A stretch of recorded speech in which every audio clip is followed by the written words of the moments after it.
Hi guys, मैं हूं अनिल और फिर से आपका स्वागत करता हूं अपने YouTube चैनल नेटवर्क का फंडा में। पिछले वीडियो में हम लोगों ने देखा था कि वीलैन क्या होता है और वीलैन के अंदर हम लोगों ने ये देखा था कि उस वीडियो के अंदर कि एक वीलैन के जो मेंबर्स थे वो दूसरे वीलैन के मेंबर्स के साथ कम्युनिकेशन नहीं कर पा रहे थे।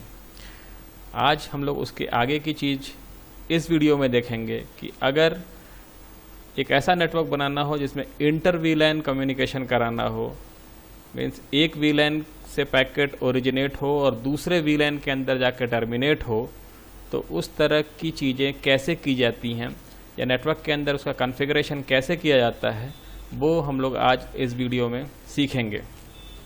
तो चलिए इस वीडियो को कंटिन्यू करते हैं। कंटिन्यू करने से पहले आपको ये रिकमेंड करते हैं कि इंटर वीलैन राउटिंग देखने से पहले आप हमारी वीलैन की वीडियो ज़रूर देखिएगा, तब आपको इंटर वीलैन का कॉन्सेप्ट बहुत आसान और बहुत सरल लगेगा। बेसिकली इंटर वीलैन राउटिंग के 3 मेथड्स हैं, 3 मेथड हैं, जिनमें एक मेथड है ट्रेडिशनल इंटर वीलैन राउटिंग, दूसरा है राउटर ऑन स्टिक और तीसरा है स्विच्ड बेस इंटर वीलैन राउटिंग, जिसको हम लोग SVI भी बोलते हैं। तो आज इस वीडियो में हम लोग देखेंगे ट्रेडिशनल इंटर वीलैन राउटिंग और इसी के कंटिन्यूएशन में आगे 2 वीडियो और अपलोड की जाएगी जिसके अंदर राउटर ऑन स्टिक और SVI बेस्ड राउटिंग हम लोग देखेंगे। तो ट्रेडिशनल इंटर वीलैन राउटिंग समझने से पहले इसका थोड़ा सा बेसिक कॉन्सेप्ट जान लेना है कि बेसिकली ट्रेडिशनल इंटर वीलैन राउटिंग कैसे काम करती है। तो जो पिछला वीलैन का कॉन्सेप्ट था, उस वीलैन के कॉन्सेप्ट को अगर हमने यहाँ पे बहुत सिंप्लीफाई करके दिखाया है आपको कि ये एक स्विच है, स्विच 2, और इस स्विच 2 से PC1, PC2 और PC3 3 PCs कनेक्टेड है और ये तीनों ही PC अलग अलग वीलैन हमने बनाए हैं। PC1 वीलैन नंबर 10 जिसका IP एड्रेस है 172.17.10.21, PC2 जिसका IP एड्रेस है 172.17.20.22 एंड PC3 जो वीलैन नंबर 30 में है और इसका IP एड्रेस 172.17.30.23 है। अब अगर कोई पैकेट वीलैन 1 जो PC1 है वीलैन 10 में और इस वीलैन 10 से कोई पैकेट ओरिजिनेट होता है वीलैन 30 के लिए, तो ये पैकेट कैसे मूव करेगा। यहाँ से एक यूनिकास्ट मैसेज वीलैन स्विच के पास जाएगा जहाँ पे वीलैन नंबर 10 इसमें टैग हो जाएगा। वीलैन नंबर 10 टैग होने के बाद ये पैकेट फॉरवर्ड होगा इंटरनल राउटिंग के थ्रू इस PC के अंदर। यहाँ पे इस राउटर के जो इंटरफेसेस हैं उस इंटरफेस का IP address as a gateway define किया जाएगा और गेटवे डिफाइन होने की वजह से यहाँ से वो पैकेट ईजिली मूव कर जाएगा यहाँ तक इंटरनल राउटिंग के थ्रू। यहाँ पे ये राउटर जो ट्रेडिशनल इंटर वीलैन राउटिंग के अंदर क्या है कि जितने वीलैन होंगे राउटर के पास उतने फिजिकल इंटरफेसेस होने चाहिए। ये हम लोग जब इसका कॉन्फ़िगरेशन करेंगे तो वहाँ और आसान लगेगा आपको और इजी वे में समझ में आएगा। तो अभी यूनिकास्ट हुआ मैसेज और वो राउटर के पास पहुँच गया। अब राउटर इसको क्या करता है, राउटर अगेन यहाँ से यूनिकास्ट करेगा और स्विच उसको टैग को रिमूव कर देगा। टैग रिमूव करने का राउटर के अंदर क्या हुआ कि PC1 से जो पैकेट गया था वो उसके गेटवे पे जाके रिसीव हुआ राउटर के अंदर, और राउटर ने क्या किया उस का जो डेस्टिनेशन एड्रेस था उसके हिसाब से उसको दूसरे पोर्ट के ऊपर फॉरवर्ड कर दिया और वो फॉरवर्डेड पैकेट अगेन स्विच के पास आएगा और यहाँ पे टैग रिमूव होगा और टैग रिमूव होने के बाद ये जो वीलैन नंबर 30 का PC था उसके पास ये डिलीवर हो जाएगा क्योंकि इसके ऊपर डेस्टिनेशन एड्रेस यहाँ का लिखा हुआ होगा। इतना होने से पहले अब आपके दिमाग में क्वेश्चन आ रहा होगा कि ये इन डिवाइसेस का मैक एड्रेस कैसे पता करता होगा। ऑब्वियस है कि ये प्रोसेस होने से पहले ARP प्रोटोकॉल रन होता होगा और उसको भी हमने यहाँ पे समझाने की कोशिश की है कि ये प्रोसेस होने से पहले क्या होता है। PC1 सबसे पहले एक ARP रिक्वेस्ट भेजता है जिसके अंदर एक यहाँ की इस डिवाइस का जो दूसरा पोर्ट है इस डिवाइस का मैक एड्रेस पता करने के लिए एक ARP रिक्वेस्ट भेजता है।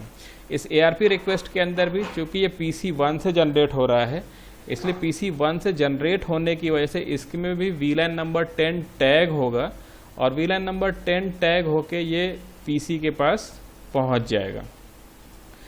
ये VLAN नंबर 10 टैग होकर ये स्विच के पास पहुंचेगा। स्विच इस टैग्ड पैकेट को फर्दर मूव करेगा राउटर के पास। ARP रिक्वेस्ट में क्या रहता है, ARP होता है IP एड्रेस से मैक एड्रेस रिकवर करने का। तो ये यहाँ से एक मैक एड्रेस रिकवरी का प्रोसेस है। PC ने एक रिक्वेस्ट भेजा ARP रिक्वेस्ट और राउटर उसको रिस्पॉन्ड करेगा। रिस्पॉन्ड भी करने के लिए वो यूनिकास्ट रिस्पॉन्ड होगा और यहाँ पे जब पैकेट आएगा तो उसके ऊपर से टैग रिमूव हो जाएगा और अगेन PC के पास ये मैसेज डिलीवर हो जाएगा। मतलब क्या हुआ, इसको यहाँ का मैक एड्रेस पता चल गया, इस इंटरफेस का मैक एड्रेस इसको F0/0 का मैक एड्रेस इसको पता चल गया। अब मैक एड्रेस अगर पता चल गया देन इसके बाद ये वापस से यूनिकास्ट करना शुरू करेगा और यूनिकास्ट करने अभी बताया हमने, यूनिकास्ट करेगा और वो पैकेट यहाँ पे जाएगा, टैग लगेगा, VLAN नंबर 10 टैग होगा, फिर वापस से यहाँ पहुँचेगा, राउटर के पास पहुँचेगा। राउटर उसको दूसरे इंटरफेस के ऊपर राउटिंग टेबल चेक करेगा कि डेस्टिनेशन एड्रेस क्या लिखा हुआ है। उस डेस्टिनेशन एड्रेस के ऊपर उस पैकेट को स्विच कर देगा पोर्ट 0/1 के ऊपर और 0/1 उसको फॉरवर्ड करेगा अगेन स्विच के पास। स्विच के पास से वो टैग रिमूव होगा और PC3 के पास डिलीवर हो जाएगा। ये बेसिक कॉन्सेप्ट है ट्रेडिशनल इंटर VLAN राउटिंग का। अब इसको हम लोग प्रैक्टिकल करके देखते हैं कि इस कॉन्फ़िगरेशन को कि ये कैसे होता है। जो पिछला प्रैक्टिकल हम लोगों ने किया था एग्जैक्ट वही नेटवर्क, इंटरनेटवर्क जो हम लोगों ने किया था वही नेटवर्क हमने यहाँ पे दिखाया है, जिसमें ये दो PC जो स्विच टीचर्स हमने इसका नाम दिया था, इस स्विच के 0/1 एंड 0/2 के ऊपर VLAN 10 कॉन्फ़िगर है, 0/3 एंड 0/4 के ऊपर VLAN 20 कॉन्फ़िगर है। सिमिलरली स्विच जिसको हमने स्टूडेंट नाम दिया है, इसको इस स्टूडेंट स्विच के ऊपर 0/1 एंड 2 VLAN 10 में है और 0/3 एंड 4 VLAN 20 में है। तो इसमें होता क्या है कि PC0 से PC4, PC1 से PC5 पिंगेबल है। PC4 और PC5 PC0 और PC1 को पिंग कर सकते हैं, लेकिन इंटर VLAN कम्युनिकेशन नहीं हो पा रहा था। चलिए एक बार करके देखते हैं कि PC0 से PC6, PC7 या PC2 में से कोई भी PC पिंग हो रहा है या नहीं हो रहा है। PC0 के कमांड प्रॉम्प्ट में गए और वहाँ पे एक कमांड हम लोग लिखेंगे पिंग 10.10.10. इसका एड्रेस हम लोगों ने दिया था 10.3। देखिए ये 10.3 पिंग नहीं हो रहा है। इसका IP एड्रेस 10.3 है, इसको देखते हैं हम लोग इसका IP 10.3 है या नहीं। पिंग, देखिए इसका IP एड्रेस 10.3 है, ये पिंग नहीं हो रहा है। तो चलिए अब हम लोग इसको इंटर VLAN राउटिंग कराने की कोशिश करेंगे। इंटर VLAN राउटिंग कराने से पहले बार बार आपके दिमाग में ये चीज़ रहनी चाहिए कि जो हर VLAN है, each VLAN is a unique IP सब नेटवर्क। जितने भी VLAN हैं सभी के अपने IP सब नेटवर्क हैं, ये ऐसा कंसिडर करेंगे आप। और जब अलग अलग नेटवर्क के बीच में कम्युनिकेशन कराना होता है तो आप डायरेक्टली स्विच के थ्रू नहीं करा सकते हैं। उसके लिए आपको एक राउटर जो लेयर 3 डिवाइस है वही इंटर सब नेटवर्क के अंदर या इंटर IP सब नेटवर्क के अंदर आपको कम्युनिकेशन अगर कराना है तो उसके लिए आपके पास एक राउटर होना मैंडेटरी है। तो चलिए एक राउटर यहाँ पे इस नेटवर्क के अंदर हम लोग लगा देते हैं। एक राउटर 1841 हमने लिया। इस इंटरनेटवर्क को हमने कैसे बनाया था, ये 10 में है, यहाँ पे ये 20 में है, ये नेटवर्क भी 10 में है, ये 20 में है और सभी एक्सेस मोड में कॉन्फ़िगर्ड थे। ये दोनों स्विचेस के जो बीच का लिंक है ये ट्रंक मोड में कॉन्फ़िगर्ड था। अब इस राउटर को दोनों स्विचेस में से किसी भी एक स्विच से अगर हम लोग कनेक्ट कर देते हैं तो ये कनेक्टिविटी इस राउटर से इस पूरे नेटवर्क की कनेक्टिविटी यहाँ से हो जाएगी। तो जो ट्रेडिशनल वे है इंटर वीलैन राउटिंग का, उसमें कंसीडर ये किया जाता है कि जितने वीलैन हैं एटलीस्ट उतने फिजिकल इंटरफेसेस यहाँ पे होने चाहिए। तो यहाँ पे हम लोगों ने 2 वीलैन कंसीडर किया है, वीलैन 10 और वीलैन 20। मीन्स इस राउटर के पास 2 फिजिकल इंटरफेसेस होने चाहिए जो इस स्विच से कनेक्टेड होंगे। तो चलिए कनेक्ट करते हैं। ये स्विच और राउटर 2 डिफरेंट डिवाइसेस हैं। मीन्स इनके बीच में जो कॉपर स्ट्रेट थ्रो केबल लगेगा 0/6, स्विच के 0/6 से राउटर के 0/0 को लगा दिया, और स्विच के 0/7 से राउटर का 0/1 लगा दिया। याद रखेंगे 0/6 से इधर 0/0, 0/7 से यहाँ पे 0/1। अब कॉन्फ़िगरेशन में क्या करना, जैसे हमने ये कनेक्शन किया, यहाँ पे आप देख रहे हैं जो LEDs दिखाई दे रही हैं जो बबल्स के फॉर्म में, ये बेसिकली LED है। ये LED क्या शो कर रही है, ये LED रेड है। मीन्स ये इंडिकेट कर रहा है कि ये जो इंटरफेसेस हैं ये इंटरफेसेस लॉजिकल डाउन कंडीशन में है। तो सबसे पहले इनको अप करेंगे।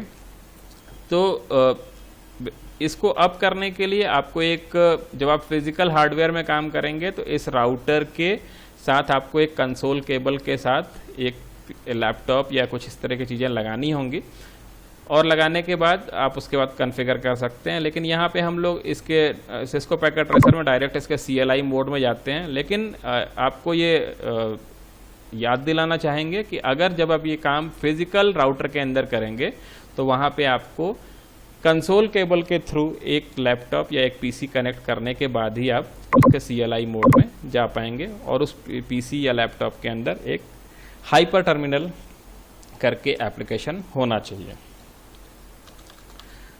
चलिए, ये हमने बताया था कि डिवाइस का नाम और उसका मोर देन का प्रॉम्प्ट, मीन्स आप यूज़र मोड में हैं। तो अभी हम लोग इस राउटर 0 के यूज़र मोड में आ गए, जहाँ से आप सिर्फ इनके कमांड्स को, इनके व्यू देख सकते हैं।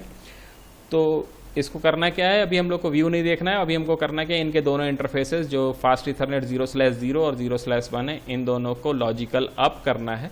तो लॉजिकल अप करना है मीन्स इनकी स्टेटस को चेंज करना है। चेंज करना है मतलब ग्लोबल कॉन्फ़िगरेशन मोड में जाना पड़ेगा। अभी हम लोग यूज़र मोड में हैं। यूज़र मोड से डायरेक्टली ग्लोबल कॉन्फ़िगरेशन मोड में नहीं जा सकते, उसके लिए एक इंटरमीडिएट मोड जिसको प्रिविलेज मोड बोलते हैं, उस मोड में जाना होगा, और उसके लिए आपको यहाँ पे EN या इनेबल लिखना होगा। इनेबल लिखने के बाद आपको कॉन्फ़िग T लिखना होता है।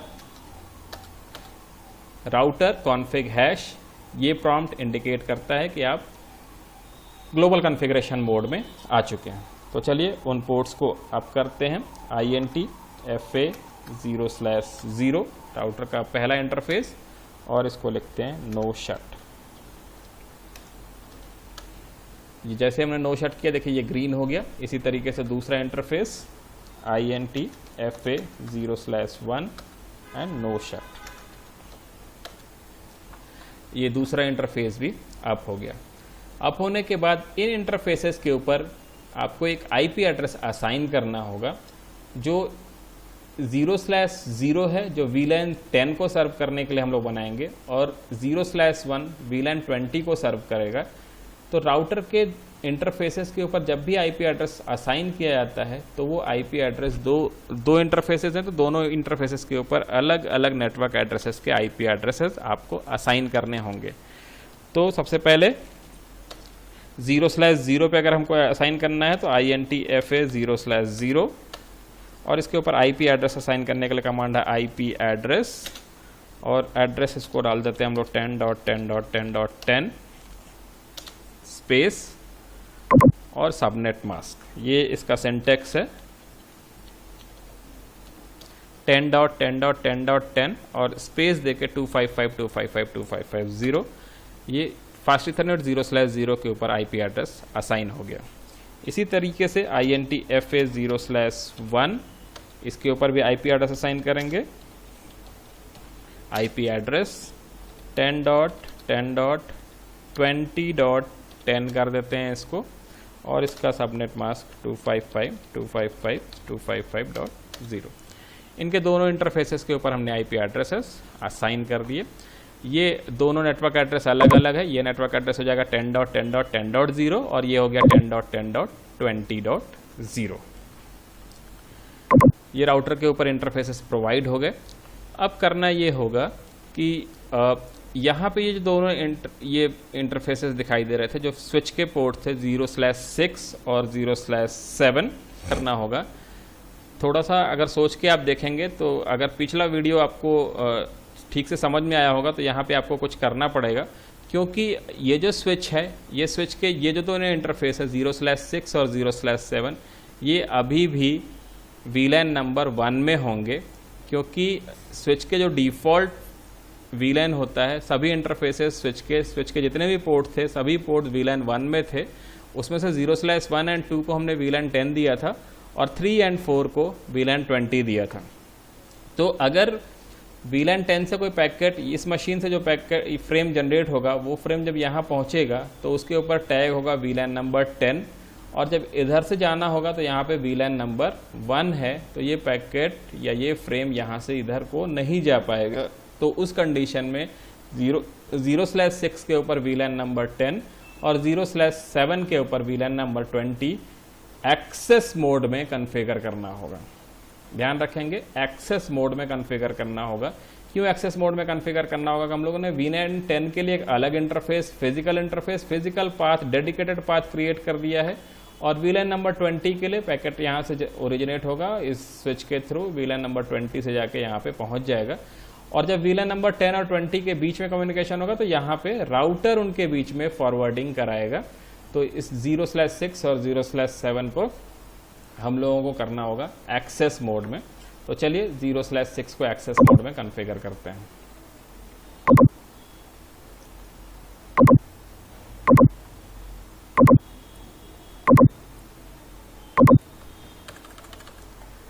Enable config t int fa 0/6 switch port mode access और switch port access VLAN 10, और इसी तरीके से 0/7 को भी कर देंगे हम लोग 0/7 स्विच पोर्ट मोड एक्सेस, और इसको अब प्रोवाइड कर देंगे VLAN नंबर 20। तो ये दोनों इंटरफेसेस 0/6 और 0/7 VLAN नंबर 0/6 VLAN नंबर 10 में हो गया और 0/7 VLAN नंबर 20 में हो गया। अब करना क्या होगा कि ये जो PCs यहाँ पे हैं, इन PCs के अंदर जो भी यहाँ पे हमने IP एड्रेसेस प्रोवाइड किए हैं, वो IP addresses as a gateway address यहाँ पे असाइन करना होगा।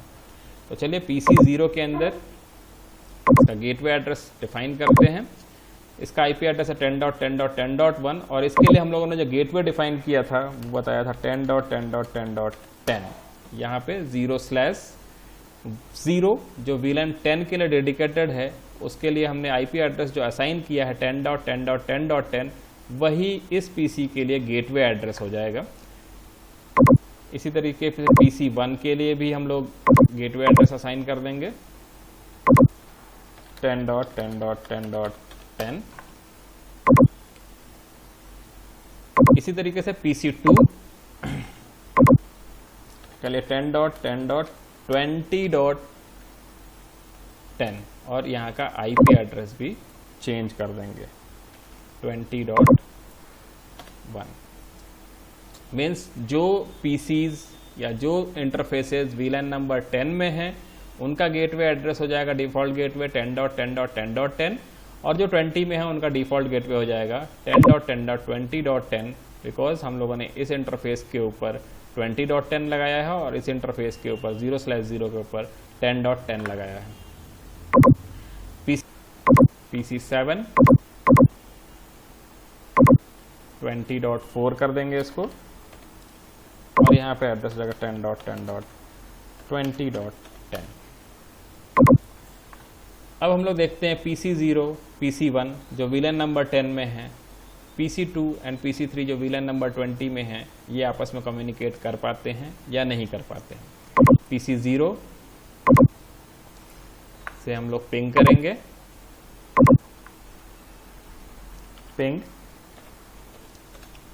10.10.20.1, इसका IP एड्रेस 20.1 हम लोगों ने डाला था, देखते हैं 20.1 पिंग हो रहा है या नहीं हो रहा। देखिए ये पिंग होने लगा, पहला पैकेट रिक्वेस्ट टाइम आउट हुआ क्योंकि ARP हमने बताया था ARP प्रोटोकॉल रन हुआ होगा, उसके बाद वो एड्रेस रिकवर हुआ होगा, उसके बाद ये पिंग होना शुरू हुआ है। 10.10.20.1 पिंगेबल हो गया यहाँ से। दूसरा ये PC6 को पिंग करके देखते हैं यहाँ PC0 से। PC6 का एड्रेस हम लोगों ने डाला 10.10.20.3 पिंग 10.10.20.3। देखते हैं ये पिंग होता है या नहीं। चलिए ये भी पिंग हो रहा है 10.10.20.3, ये भी पिंग हो रहा है। इस तरीके से VLAN 10 से पैकेट VLAN 20 में डिलीवर हो रहा है। एक बार VLAN 20 से VLAN 10 में पिंग करके देखते हैं। यहाँ PC7 से पिंग करते हैं हम लोग, PC7 से PC0 को पिंग करते हैं। पिंग PC0 का एड्रेस है 10.10.10.1 और ये पिंग हो रहा है। तो ये inter VLAN routing traditional method था। ट्रेडिशनल मेथड के अंदर ड्रॉबैक ये है या इसका लिमिटेशन ये है कि जितने भी VLAN आपको क्रिएट करने हैं उतने फिजिकल इंटरफेसेस या उतने physical links switch to router आपको प्रोवाइड करने होंगे। अगर VLAN के नंबर्स कम हैं देन ये राउटिंग ट्रेडिशनल राउटिंग सक्सेसफुल है। अगर नंबर ऑफ VLAN ज़्यादा है, सपोज यहाँ पे नंबर ऑफ VLAN 10 या 12 या 14 हो जाएंगे तो उतने इंटरफेसेस राउटर के पास अवेलेबल कराना मुश्किल होगा और ये नेटवर्क बहुत मैशी टाइप का नेटवर्क हो जाएगा। तो होप करता हूँ इस वीडियो से आपके आपका नॉलेज बढ़ा होगा और इस वीडियो को अंत तक आपने देखा, इसके लिए थैंक यू। और अगर अभी तक आपने इस चैनल को सब्सक्राइब नहीं किया है तो चैनल को ज़रूर सब्सक्राइब करें। Once again, thank you.